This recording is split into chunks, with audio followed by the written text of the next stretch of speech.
इस वक्त सबसे बड़ी खबर आगा सईद रूहुल्लाह मेहदी को लेकर सामने आ रही है। मैं आपको बता दूं कि इंतखाबात जिस तरीके से चल रहे हैं, उसी दूसरी जानिब से देखें तो मुख्तलिफ जगहों पर जो है नेशनल कॉन्फ्रेंस की जानिब से कैंपेनिंग भी की जा रही है। मगर आपको बता दूं कि जब से ये खबर निकल के सामने आई है कि कोई ऐसा वाकया हुआ है, तब से शिया कम्युनिटी बाकायदा तौर पर इस वक्त सोचो विचार कर रही है। मैं आपको साफ अल्फाजों में कह दूं कि हिजबुल्लाह चीफ हसन नसरुल्लाह यानी कि हिजबुल्लाह के चीफ हसन नसरुल्लाह का जब से ये इश्तिहार फैला है, यानी कि जब से ये खबर फैली है कि इसराइली एयरफोर्स की जानिब से जो है उन पर अटैक किया गया है और वो इसी हमले में जो है मार दिए गए हैं, तब से इस वक्त पूरे जितने भी शिया कम्युनिटी हो या फिर पूरी दुनिया में हो, इस वक्त तहलका मचा हुआ है।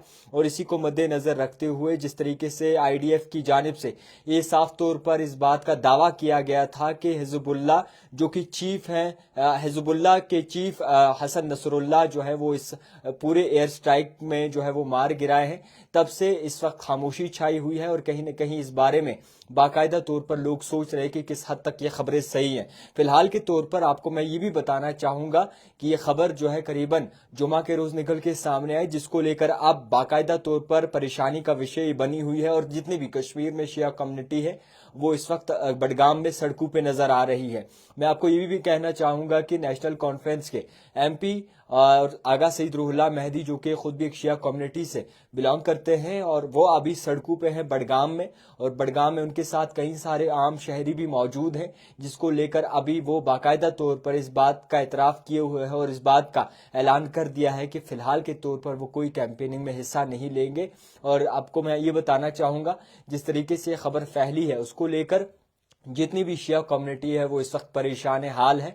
और कहीं न कहीं इसराइल फोर्सेस की जानिब से जिस तरीके से ये दावा किया गया है कि हमने जो है हिजबुल्लाह के चीफ हसन नसरुल्लाह को मार गिराया है, तब से परेशानी जो है वो बनी हुई है। मैं आपको ये भी कहना चाहूंगा कि नेशनल कॉन्फ्रेंस के लीडर आगा सईद रूहुल्लाह मेहदी के साथ साथ पीडीपी सदर महबूबा मुफ्ती की जानिब से जो है ये कहा गया है कि उनकी भी कल कैंपेनिंग किसी जगह नहीं होगी, क्योंकि सिचुएशन इस वक्त बड़े ही क्रिटिकल बने हुए हैं। क्योंकि शिया कम्युनिटी से बिलोंग करते थे हसन नसरुल्लाह, और इनके बड़े जाने मानने वाले लीडर थे, और तमाम जितना भी तबका था इनके साथ जुड़ा हुआ था। और जब से ये खबर निकल के सामने आई है, तब से जो है अफरा तफरी का माहौल बना हुआ है। इस वक्त सबसे बड़ी खबर आपको बता दूं कि इसी बात को मद्देनजर रखते हुए आगा सईद रूहुल्लाह मेहदी उन्होंने अपनी कैंपेन को फिलहाल वक्ती तौर के लिए रोक दिया गया है। कोई भी कैंपेन अब से नहीं करेंगे, फिलहाल के तौर पर कहा जा रहा है कोई भी कैंपेनिंग अभी नहीं करेंगे। और उनकी जानिब से एक ट्वीट भी सामने आया है। और इसी बात को मद्देनजर रखते हुए नेशनल कॉन्फ्रेंस की बात करें और इसी के साथ साथ पीडीपी की बात करें तो उन्होंने भी अपनी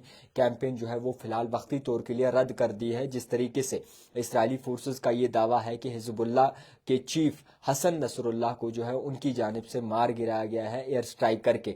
फिलहाल के तौर पर आपको बता दूं कि इसराइलियों का ये भी दावा है, इसराइली फोर्सेस का, कि हिजबुल्लाह के साथ साथ हिजबुल्लाह के चीफ हसन नसरुल्लाह के साथ साथ कई और भी उनके साथियों को जो है मार गिराया है, जो कि अब तक पूरा पता नहीं चल पाया। मगर मुख्तलिफ सोशल मीडिया की बात करें या फिर इंटरनेशनल प्लेटफॉर्म्स की बात करें तो वहां पर इस खबर को बताया जा रहा है। अब किस तरीके से खबरें निकल के सामने आती हैं वो देखने वाली बात होगी, मगर इस वक्त बाकायदा तौर पर खामोशी का माहौल बना हुआ है, शौक का माहौल बना हुआ है। और इसी तरीके से तमाम जितनी भी शिया बरादरी है, शिया कम्युनिटी है, शिया कबीला है, तमाम लोग उनके साथ खड़े हैं। और इसी के साथ साथ बडगाम में भी अभी जो है हाल ही में अगर मनाजरों की बात करें तो कुछ विजुअल्स निकल के सामने आए थे, जिसमें आगा सईद रूहुल्लाह मेहदी जो है वो सड़कों पे नजर आए थे तमाम कबीले के साथ। फिलहाल के तौर पर आगा सईद रूहुल्लाह मेहदी ने बाकायदा तौर पर इस बात का एतराफ कर दिया है कि वो किसी भी कैंपेनिंग में फिलहाल के तौर पर हिस्सा नहीं लेंगे। और इसी के साथ साथ पीडीपी सदर महबूबा मुफ्ती की जानिब से भी ये कहा गया है कि कल वो कोई कैंपेनिंग नहीं करेंगी। इसी बात को मद्देनजर रखते हुए फिलहाल के तौर पर देखते रहिए द टाइपराइटर जावेद खान के साथ।